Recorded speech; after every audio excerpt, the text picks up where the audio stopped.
जो सर उठाकर चलता था आज वही झुक गया, ताकतवर भी देखो आज खुद ही रुक गया। आप समझ तो गए ही होंगे कि आज मुझे आपसे क्या बात करनी।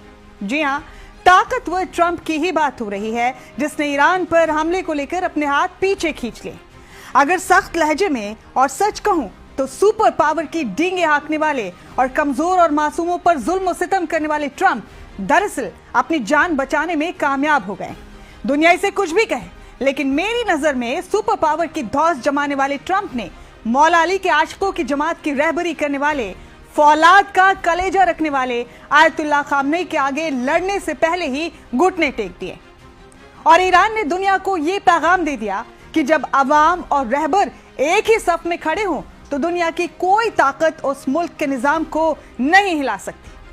आपको याद होगा कि आयतुल्लाह खामनेई ने व्हाइट हाउस और तेल अवीव को खास पैगाम भेजा था कि ईरान पर कुछ भी हिमाकत करने से पहले खैबर और करबला की जंग और उसके नताइज को सलीके से पढ़ लेना और अपने जहनों में उतार लेना। उन्हीं मर्द मुजाहिद शेरों का लहू ईरान की रगों में दौड़ता है और तुम्हारा भी वही हश्र होगा जो तकब्बुर और गुरूर में चूर फिरौन, नमरूद और रजा शाह का हुआ था।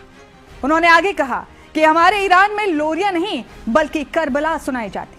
मुझे पूरा यकीन है कि सन की ट्रंप ने यूं ही अपने इरादे नहीं बदले, बल्कि जरूर खैबर और करबला का चैप्टर सलीके से पढ़ लिया होगा, या फिर ट्रंप को शायद किसी समझदार इंसान ने बता दिया था कि ईरान से टकराने की जुर्रत मत करना, क्योंकि ईरान की दीवार बनकर खुद मौला अली की औलाद 8वें इमाम मौलाना रजा खुद खड़े।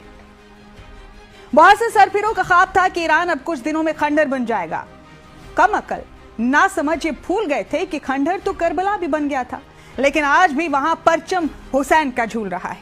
इसी तरह अमेरिका के कितने सदर ईरान को मिटाने का ख्वाब लेकर आए और चले गए, लेकिन मर्द मुजाहिद मौला अली का आशिक आयतुल्लाह खामनेई आज भी न सिर्फ खड़ा है बल्कि दौरे हाजिर के यजीदों, फिरौनों और नमरूदों को ललकार रहा है।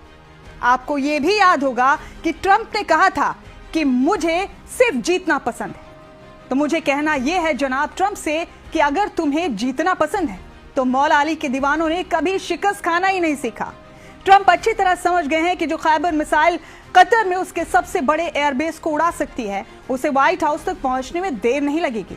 खैर, ट्रंप को अपना हश्र फिरौन और नमरूद की तरह होने से बचाने के लिए खूब सारी मुबारकबाद।